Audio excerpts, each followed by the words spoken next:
Assalamualaikum warahmatullahi wabarakatuh. Berjumpa lagi di channel program usaha, rekomendasi dan motivasi usaha Anda.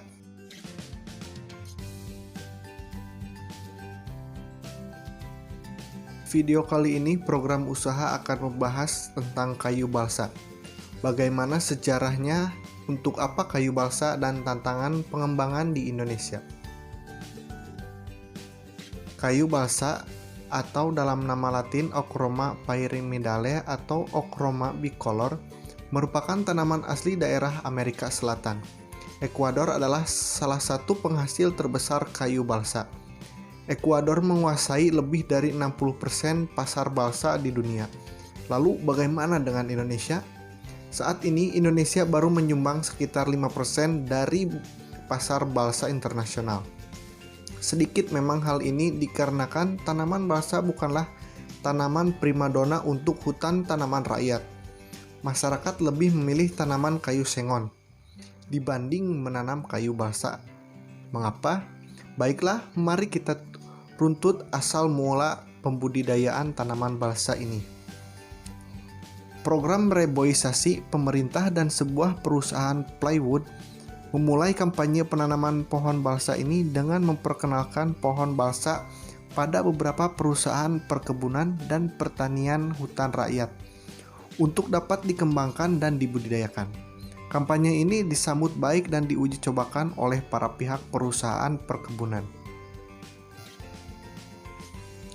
Kecepatan pertumbuhan pohon balsa yang bisa mencapai diameter 25 cm sampai 45 cm dalam kurun waktu 3-5 tahun sangat menggoda masyarakat perkebunan untuk meniru dan menanam tanaman balsa pada lahan-lahan kritis yang mereka punyai.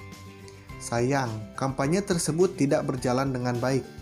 Pada saat panen tiba, perusahaan-perusahaan perkebunan tersebut tidak mempunyai pengetahuan yang cukup mengenai pengolahan kayu balsa ini. Rasa frustasi dan kecewa membuat mereka beramai-ramai menebang dan mengganti tanaman balsa ini dengan tanaman sengon yang menurut mereka lebih mudah untuk dijual. Kayu balsa, pengelolaan dan pemanfaatan dan pemasarannya. Sebenarnya, dengan memahami sifat dan karakteristik dari kayu balsa ini, maka teknik pengolahan dan pemanfaatannya pun akan lebih mudah. Dengan berat jenis dari 80 sampai 240 kg meter kubik, menjadikan kayu balsa ini sebagai kayu komersil yang paling ringan. Struktur pori-pori yang besar yang berguna untuk menyimpan air membuat perbedaan yang sangat jauh. Berat kayu balsa ini saat basah dan kering. Hal ini juga yang membuat kayu balsa lebih mudah terserang jamur yang mengakibatkan bercak biru atau blue stain. Sangat besarnya kadar air yang tersimpan pada kayu balsa ini mungkin hanya bisa dikeringkan dengan teknik pengeringan menggunakan kiln dry atau KD.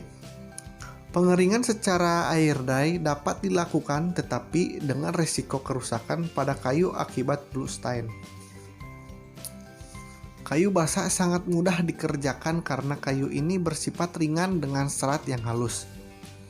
Diketam, dipotong, diamplas sangat mudah dilakukan pada kayu balsa. Tapi untuk di Indonesia, pemasaran kayu balsa ini tidaklah mudah semudah pengerjaannya.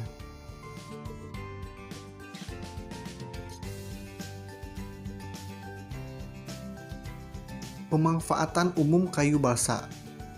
Aeromodeling. Semua yang pernah mengenal aeromodeling pasti juga akan mengenal kayu balsa. Balsa sheet, balsa strip, dan balsa stick adalah bentuk produk balsa yang paling dibutuhkan oleh para penggila aeromodeling ini.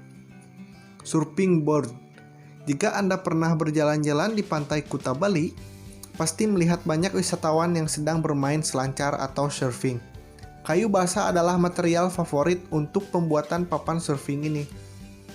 Di samping juga penggunaan foam dan plywood komposit.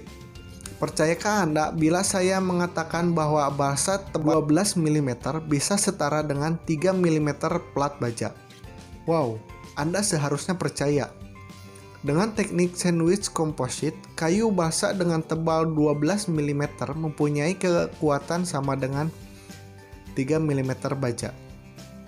Hal ini digunakan dalam hal industri perkapalan, boat builder, kendaraan berat ringan, walaupun untuk aerospace sekarang lebih menggunakan PP.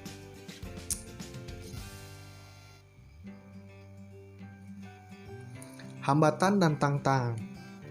Terbatasnya market lokal Indonesia untuk kayu balsa ini membuat para petani dan perusahaan-perusahaan perkebunan enggan untuk menanam kembali kayu balsa. Bahkan dari pemerintah sendiri tidak ada dukungan terhadap pembudidayaan tanaman balsa ini. Padahal tanaman ini bisa tumbuh dengan sangat baik di Indonesia. Pemerintah memberikan kategori tanaman rimba untuk tanaman balsa. Pembatasan ukuran yang diperbolehkan ukuran ekspor. Tata usaha pengakutan yang mengharuskan menggunakan fako daripada menggunakan nota angkut seperti halnya yang sudah diberlakukan pada tanaman kayu lain. Seperti falsata menjadi beberapa tantangan tersendiri bagi para pengusaha kayu balsa ini. Lain dari itu, pangsa pasar internasional masih membutuhkan sangat banyak kayu balsa ini. Daur hidup yang cepat, berat yang ringan, kekuatan yang mengagumkan menjadi balsa sebagai kayu idola masa depan. Jadi, saya undang Anda untuk memulai menanam pohon balsa hari ini. Karena peluang untuk meraup keuntungan dari penanaman kayu balsa ini masih sangat besar dan terbuka lebar. Jadi, ayo segera persiapkan semuanya dari sekarang. Karena ini adalah salah satu contoh dan peluang usaha bagi kalian semua.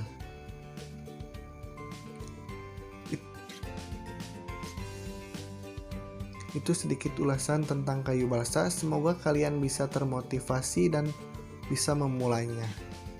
Terima kasih sudah menyimak video ini. Jangan lupa tekan tombol like, share video ini ke teman kalian semua, dan jangan lupa untuk komen. Dan jangan lupa tekan tombol subscribe karena subscribe itu gratis. Oke, terima kasih. Sampai jumpa.